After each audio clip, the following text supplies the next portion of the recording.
औज़ुबिल्लाहिमिनश्शैतानिर्रजीम बिस्मिल्लाहिर्रहमानिर्रहीम। हमारा जो topic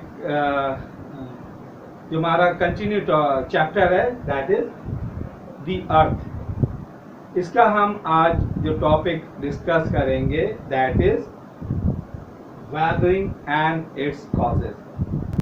First of all, we have to know what is weathering. Weathering is a process such as land, cliff, rocks, even a soil erodes after a long period of time. यानी एक ऐसा process होता है weathering is such type of process in which rocks, cliffs, mountains, even soil जो है वो भी इरोड यानी वैनिश हो जाती है, अपनी जगह से ग्रेजुअली वो खत्म हो जाती है। इस नेचुरल फिनोमेना को हम क्या कहते हैं? वेदरिंग कहते हैं। इसकी बहुत सारी कॉजेज होती हैं, जिसमें नंबर 1 कॉज क्या है? वाटर। यानी एक वाटर हमारे अर्थ पे एक ऐसा एक सब्सटेंस है जो कि इरोजन को यानी ये जो हमारी नेचुरल लैंडस्केप है इसको ग्रेजुअली इरोड करने में बहुत इंपॉर्टेंट रोल प्ले करता है। हाउ? Number 1 streams. हम देखते हैं कि जो स्ट्रीम्स होते हैं वो बहुत ही स्पीड में, बहुत फास्ट, समटाइम बहुत हाइट से जो है वो नीचे डाउनफॉल नीचे की तरफ आ रहे होते हैं, और जब वो in the form of river चलते हैं बिटवीन द माउंटेन तो वो अपनी बेड ऑफ द रिवर और साइड्स ऑफ द रिवर को बिल्कुल इरोड करते हुए जाते हैं। और जब वो स्ट्रीम ऊपर से आ रहे होते हैं तो अपने साथ बहुत सारे रॉक्स को लेके आ रहे होते हैं, जो कि जब नीचे उन रॉक्स से टकराते हैं तो वो पीसेस में कन्वर्ट होते हैं। और जब ये वाटर बहुत ही तेज फ्लो करता है तो बेड ऑफ द रिवर और साइड्स ऑफ द रिवर को भी वो जो है वो काटता हुआ, एकदम कट करता हुआ चलता है नीचे से और साइड से। तो हम देखते हैं कि ग्रेजुअली जो साइड्स ऑफ द रिवर है, बैंक्स ऑफ द रिवर है, समटाइम वो वाइडन होता जाता है। कुछ ऐसे एरियाज होते हैं जहाँ पे वो जो बैंक ऑफ द रिवर है वो वाइडन होता चला जाता है just because of erosion due to stream. Number 2 phenomena है that is also just because of जो वाटर का जो सेकंड कॉज है जो इरोजन करता है that is रेन। रेन क्या होती है? रेन जब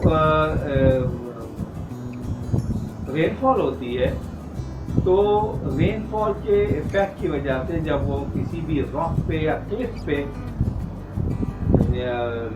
पड़ती है तो वो उसको ब्रेक करती है, क्योंकि वो ग्रेजुअली वो जब कंटिन्यूटी के साथ वो जो ड्रॉप्स ऑफ द रेन उस पे जब पड़ते रहते हैं किसी भी रॉक पे तो वो ग्रेजुअली ब्रेक हो जाता है। इस तरह से रेन इरोजन में एक इम्पॉर्टेंट रोल प्ले करता है। जो सेकंड कॉज है दैट इज रेन।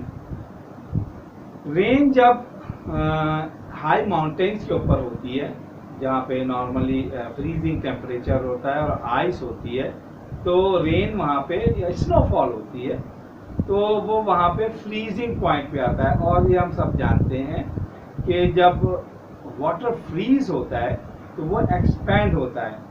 उस एक्सपेंशन की वजह से अगर वो किसी रॉक के बिटवीन द रॉक वो उसमें जो क्रैक्स होते हैं अगर उसके अंदर वाटर्स हो और जब वो just because of freezing temperature वो वाटर एक्सपैंड होगा और वो एक्सपैंड होने में उस वो जो क्रैक को बड़ा कर देगा और में भी उसको ब्रेक कर देगा। और वो जो ये पार्ट्स हैं जो ब्रेक हो जाते हैं वो रॉक के पार्ट वो विंड या वाटरफॉल के जरिए और मजीद जो है इरोड्स हो जाते हैं और ख़त्म हो जाते हैं। ये पहला यानी रेन क्या इफेक्ट करता है इरोजन में।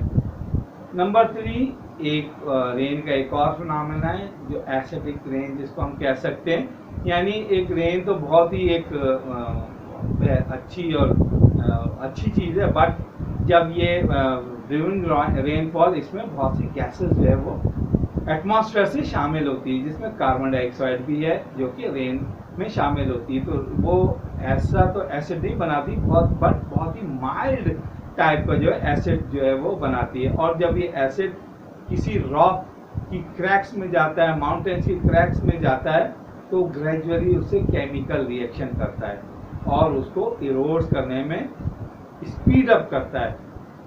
बिल्कुल इसी तरह अगर under the earth, under the soil अगर लाइमस्टोन हो या वो बड़े ऐसे रॉक्स हों जो कि लाइमस्टोन के हो, तो वो कार्बन डाइऑक्साइड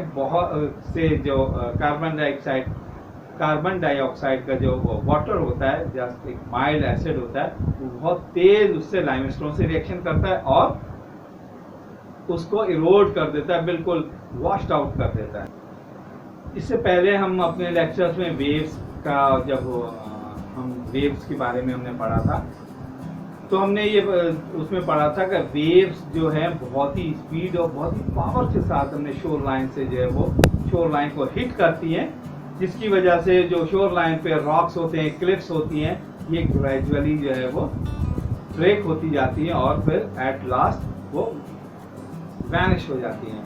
इसकी बहुत बड़ी एग्जांपल्स बुक में दी है, 2 एग्जांपल्स हैं, पिक्चर ए और पिक्चर बी से 2 एग्जांपल्स को इस बात से प्रूव किया है कि हमारे कराची का एक बहुत ही बेहतरीन और बहुत ही खूबसूरत जो एक पिकनिक पॉइंट था, दैट इज पैराडाइज पॉइंट हम उसको कहा करते थे। आज से 20-30 ईयर्स पहले तक वो एक बहुत ही खूबसूरत एक माउंटेन था near the shoreline, Arabian Sea के पास, और बहुत लोग उसको देखने आया करते थे। एक होल सा था बहुत बड़े माउंटेन में, और उसमें से जब वेव्स आती थी तो उसके उस होल में से पास होती थी, और बहुत ही खूबसूरत एक सीन होता था जो कि लोग लास्ट में इसको कराची में देखने आया करते थे। That point is called paradise point, इसी वजह से उसको कहा जाता था। लेकिन ग्रेजुअली इसी वेव फिनोमेना ने उसे आहिस्ते आहिस्ते उसको ब्रेक कर दिया, उस माउंटेन को, उस क्लिफ को बिल्कुल वॉश आउट कर दिया। और आप उस पिक्चर नंबर बी में जो है उसकी आप देख सकते हैं नाउ-ए-डेज वो किस पोजीशन में। तो ये वेव्स भी जो है वो इरोजन में बहुत इंपॉर्टेंट रोल प्ले करती है। यानी पहला हमारा जो वाटर है उसमें स्टीम, जब वो वाटरफॉल होता है तो वो ब्रेक कर देता है रॉक्स को, सॉइल को, और उसको अपने साथ लेके जाता है कि बेड ऑफ द रिवर और साइड्स ऑफ द रिवर से वो ब्रेक करता हुआ जाता है रॉक्स को और लैंड को। दूसरी रेन होती है, जब वो फ्रीजिंग पॉइंट पे होती है तो वो फ्रीजिंग पॉइंट एक्सपेंड होता है, जिसकी वजह से रॉक में क्रैक पड़ जाता है। थर्ड जो रेन की टाइप है, जिसमें वो जब वो रेनफॉल होती है तो एटमॉस्फेयर से कार्बन डाइऑक्साइड और डिफरेंट गैसेस को डिसॉल्व करता हुआ आता है, और वो जब माउंटेन्स में से वो स्टोन से रिएक्ट करता है, ग्रेजुअली स्लोली वो रिएक्ट करता है और वो क्रैक्स आते हैं और फिर वो वॉश्ड आउट हो जाता है। इसका सबसे बड़ा, अगर वो पाकिस्तान में इसकी बहुत बड़ी एग्जांपल्स होती हैं कि लाइमस्टोन पाकिस्तान में बहुत ज़्यादा उसकी माइंस हैं, और स्टोन जो है लाइमस्टोन के जो रॉक्स और बड़े रॉक्स और माइंस होती हैं, वहाँ पे ग्रेजुअली ये माइल्ड एसिडिक जो रेन होती है उससे रिएक्ट करती है और ग्रेजुअली उसको वॉश आउट कर देती है। इसके अलावा वेव्स का फिनोमेना भी हमने पढ़ा, जो शोर लाइन पे अपना बहुत ही हैवी इफेक्ट डालती है और ग्रेजुअली क्लिफ और जो रॉक्स होती हैं शोर लाइन ऑफ द सी उसको वॉश्ड आउट ग्रेजुअली बिल्कुल इरोड कर देती है। तो 3 बड़े जो है वाटर के फिनोमेना थे, जो मेन कॉज था वाटर एक बड़ा इंपॉर्टेंट रोल करता है इरोजन में। हमारा नंबर जो सेकंड है दैट इज विंड। विंड भी एक जो इरोजन का बहुत ही स्ट्रॉन्ग जो है वो फिनोमेना है।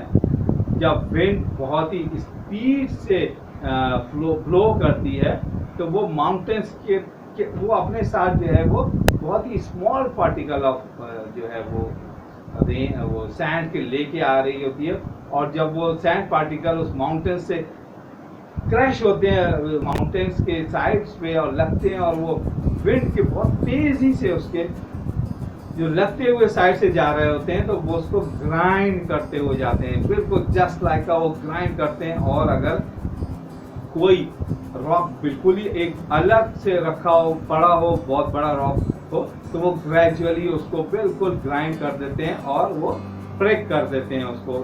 ये विंड फिनोमेना, विंड भी एक बहुत ही इंपॉर्टेंट रोल प्ले करती इरोजन में। ये हम नॉर्मली देखते हैं कि जब अगर आपने भी हमारे भी एक्सपीरियंस में ये आती है बातें कि जब हम सम टाइम माउंटेन्स को देखते हैं तो उसमें बहुत सी लेयर्स बनी हुई हमें नज़र आती हैं। वो बेसिकली इसी विंड फिनोमेना की वजह से जो है वो लेयर्स बनी हुई नज़र आ रही होती है। जब विंड फ्लो करती है उस माउंटेन से हिट करती हुई जाती है विद देयर सैंड पार्टिकल्स, तो बिल्कुल उसकी जो सरफेस है उस माउंटेन की उसको ग्राइंड करती हुई जाती है और जो उसको एक स्पेशल जो शेप हमें नज़र आ रहा होता है just because of wind phenomena की वजह से। तो विंड भी इल्यूजन के अंदर बहुत ही इंपॉर्टेंट रोल प्ले करती है। इसके अलावा हमारा जो लास्ट और थर्ड और लास्ट जो illusion phenomena causes of illusion है दैट इज सनशाइन। सनशाइन क्या होती है? वो ऐसे रीजन या इलाके जहाँ बहुत ही डे टाइम में हाई टेम्परेचर होता है और एट द नाइट टेम्परेचर बहुत ही लो होता है, यानी इतना टेम्परेचर डे टाइम में होता है एज कम्पेयर टू बहुत ज़्यादा लो हो जाता है। इस डेली लो टेम्परेचर होने से और हाई टेम्परेचर होने से रॉक्स जो है ना वो ब्रेकअप हो जाते हैं, टूट जाते हैं, यानी वो एक्सपेंड होते हैं, फिर कॉन्ट्रैक्ट होते हैं, फिर वो डे टाइम में बहुत हाई टेम्परेचर होता है तो वो एक्सटेंड होते हैं और at the time of night temperature जब डिक्रीज होता है तो वो कॉन्ट्रैक्ट होते हैं। इसी एक्सपेंशन और कॉन्ट्रैक्शन की वजह से ग्रेजुअली वो रॉक जो है वो ब्रेक हो जाते हैं। इसीलिए सम टाइम ये कहा जाता है कि हाई टेम्परेचर जो है वो भी इरोजन का कॉजेज बनती है। तो ये हमारी आज का जो है वो इरोजन यानी वेदरिंग एंड इट्स कॉजेज जो है वो फिनिश हुआ और इस तरह से हमारा आज का हमारा जो चैप्टर है दी अर्थ कंप्लीट हुआ। ये वेदरिंग के जो कॉजेज ऑफ वेदरिंग है ये हम इसके एंड ऑफ दिस लेक्चर एक छोटी सी वीडियो भी होगी जिसकी वजह से आपका एक पूरा ये जो कंसेप्ट है बिल्कुल बहुत अच्छी तरीके से क्लियर हो जाएगा। Thank you.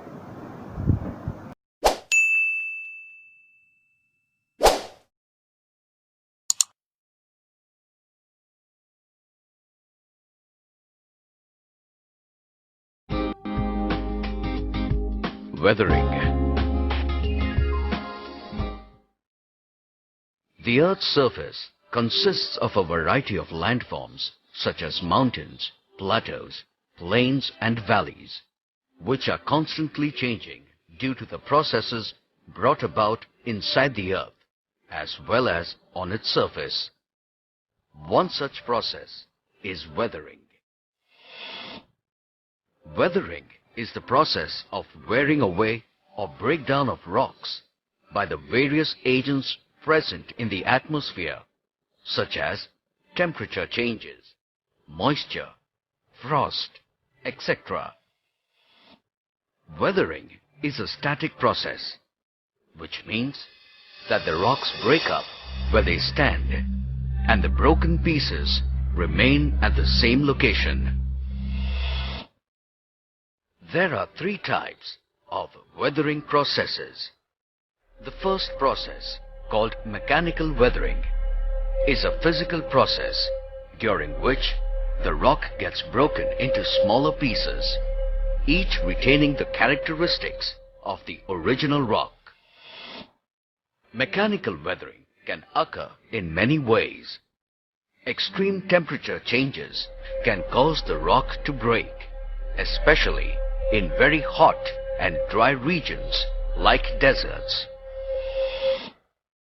During the day, the surface of the rocks gets extremely heated, causing them to expand, whereas at night, the temperature cools down, causing the rocks to contract. This continuous expansion and contraction causes the rocks to crack and eventually break. Another factor that causes mechanical weathering is frost. In cooler regions, water that fills up in the cracks of the rocks freezes and turns into ice at night. Freezing of water results in its expansion by about 1/10 of its volume, which causes rocks to crack. During the day, the ice melts and water seeps further into the cracks. Month after month, year after year, water freezes and thaws over and over again, creating larger cracks in the rocks, which causes them to break or crumble. The second type of weathering is called chemical weathering. Chemical weathering includes the effect of weathering on the materials that the rocks are made up of. Water is the main agent of chemical weathering. It is inactive in its pure form, but even small amounts of dissolved substances like chemicals can make it very active. For example, carbon dioxide from the atmosphere or decaying matter combines with water and a weak acidic solution is formed. This solution dissolves limestone and calcium carbonate present in rocks, causing them to crack. In built-up areas, rain gets dissolved with industrial gases such as nitrogen oxide and sulfur dioxide, causing acid rain. Acid rain causes widespread damage to soil, plants, buildings, and monuments. Iron compounds present in rocks also combine with water to form iron hydroxide, which results in the breaking up of rocks. The third type of weathering is called biological weathering, which includes the effect of animals and plants on the landforms. For example, tree roots may grow into the cracks in the rocks in search of nourishment. As the roots grow, they exert great pressure on the rocks, causing them to break. Burrowing animals also contribute actively to the process of weathering. Rodents, insects, as well as worms loosen the material and expose more rocks to the other agents of weathering, such as temperature. Let us understand the effects of weathering. The main effect of weathering is the process of soil formation. When a rock is exposed to the atmosphere, it gradually begins to break up because of the process of weathering.